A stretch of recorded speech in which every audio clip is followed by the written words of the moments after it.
What's up, guys? Today we have the Huawei Mate 10 Pro review. And is it the best phone for your money? OnePlus 5T took that award in 2017, but as 2018 enters, this is a very newcomer, and you can pre-order it today with a $150 gift card. Huawei itself is giving it. It's their first big phone coming into the USA. And boy, is it big. Okay, so the first thing is, over here, as you can see, the six things which are important for a smartphone are the design, display, camera, performance, features, and battery. I'm happy to say Huawei has done a pretty good job in most of them. But without further ado, let's get into them. Now, this category that I'm going to be talking about here is the design. How does it appear? And as you can see right up there, that's the front-facing look, and that's the back-facing look. Boy, this phone does look amazing. The fingerprint sensor is in the right location, as you can see. And then the bezel-less design just looks absolutely phenomenal. But I don't know why they wouldn't go with the black bezel so it looks more seamless, but it doesn't really interfere in any way to, let's say, bother us. Okay, so why you might be asking, why didn't you have a price category in this? It's because price is subjective, because I don't know how to exactly rank that. I'm fine with paying anything unless the product is good. I paid $1,000 for my phone, but it's a good phone, so I paid the money. Some people are more like, oh, shoot, $1,000. I'm not gonna even look at that. Let's get back to the design. Okay, so let's first talk about the back. It's a glass back, and I like the little aluminum finish near the camera.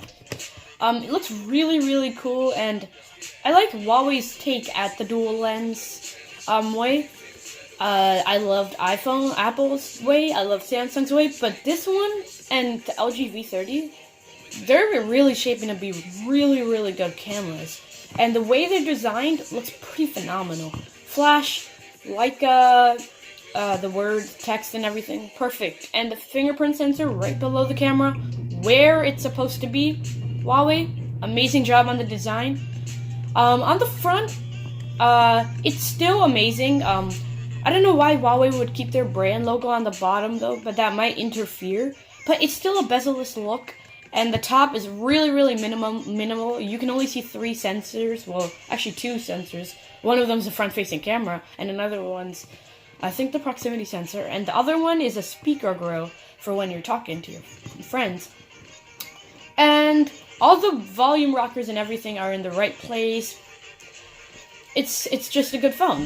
But the front sort of takes it out for me because I don't like the logo just being on the bottom. And they didn't go with the black bezels.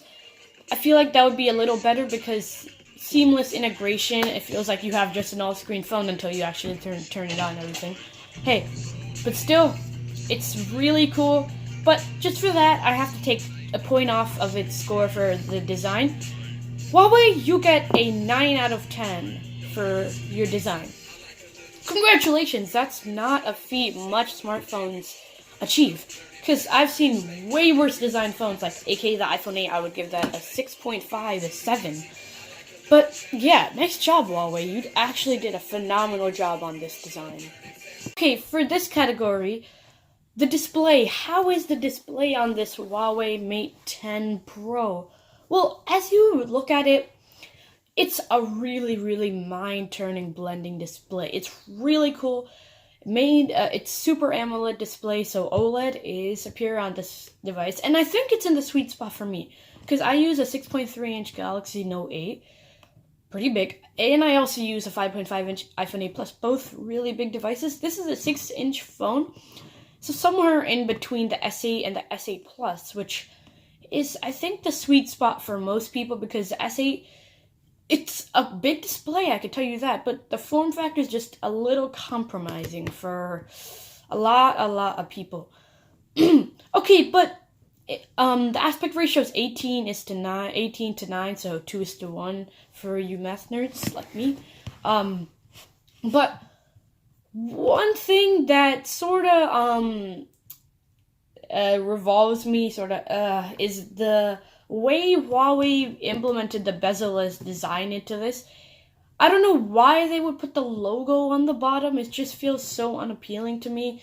And the bezels are the color of the back of the phones, and no back of the phone is black, so you're not getting a bezel-less, like, it doesn't appear bezel-less, like, you can still see some of the bezels. Like, on my Galaxy Note 8, after I turn off the phone, it looks like it's just a clear pane of glass. So Huawei should have took some notes on that, but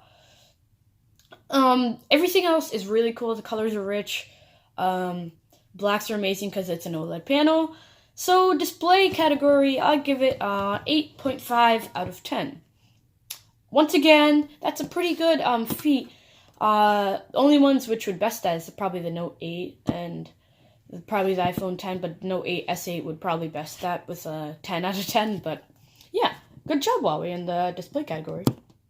So this next category for Huawei is the camera. The camera is a really, really good shooter. It achieved a 97 on DxOMark, which is such an unbelievable feat that even it's coming close to the Google Pixel 2 and the Pixel 2 XL. Those just have 1 point of a lead. But is it good for most people who would want it? So it has a really good aperture, a f1.6, and it has two lenses. So it's a dual lens system, a 20 megapixel monochrome sensor and a 12 megapixel RGB sensor with OIS, which is optical image stabilization. It has really good performance in the camera and everything, but the one thing is that the colors aren't that amazing. Well, that's probably because I'm used to Samsung saturated colors, but I think it's just, it could be a little better. But, of course, it comes with all those bokeh effects, which sort of make up for it in that portrait mode thing. Just the same thing. It's pretty much the same thing, and it's been really cool. It's just a little depressing of the colors, but it's quick, it's snappy, and it's good. That's the thing. And Huawei has the camera category down just like it had the design category down. And this one comes with a score of, I can't give it a perfect score of 10 because that's just unachievable by any camera these days. But I will give it a modest 9 out of 10. Good job, Huawei, by the way. Okay, this Huawei phone's performance is pretty good.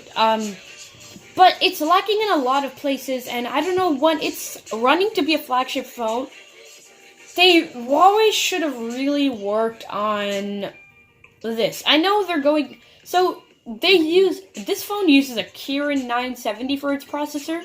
I think it's more dedicated towards AI, but the more I use it and everything, it's not as snappy as, let's say, a Qualcomm Snapdragon 835 or an Apple A11 Bionic or anything like that, because it's just a little lacking. It's not that quick. Benchmarks aren't that great on it either.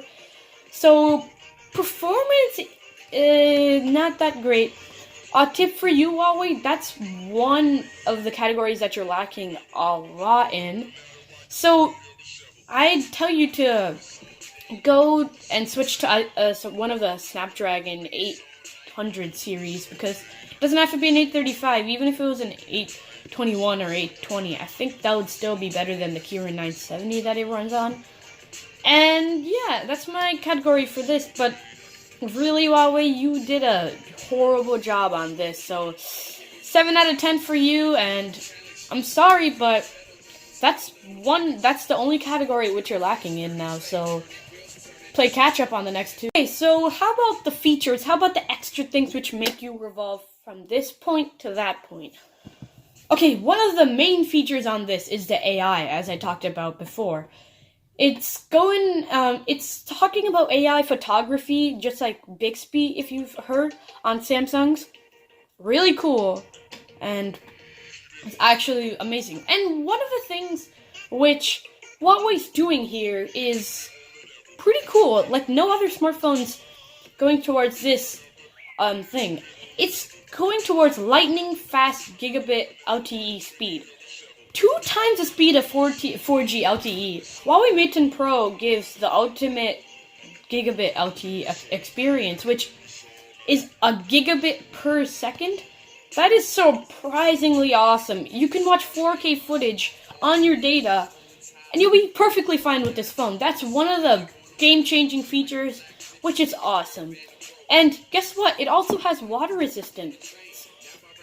It's really cool because some phones don't have that. It's lacking, but most of them do. It's really nice. You can take it into the pool, take some underwater pictures in the beach, come out, and you'll be perfectly fine. Okay, it also comes with USB Type-C. It's really cool, reversible. It's faster charging, which I'll get to in the next category, the battery. It does not have a headphone jack, which, oh my god, why do you not put it in? What's the problem with you guys? It's okay, but it still achieves a really, really good score of 9 out of 10. Huawei did a pretty good job, I think, this year in the features category. As they say, save the best for last.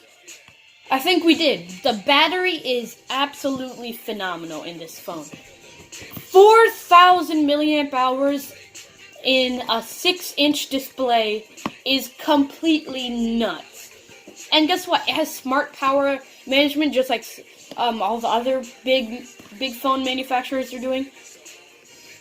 It has Huawei Supercharge, so it charges pretty quick, and that's really cool. So OLED displays take up a pretty big chunk of battery, but when you realize that this phone's battery is the same as the Razer phone's battery, and that's a phone dedicated to gaming and power intake, this is a really, really good battery manager, and it's really cool.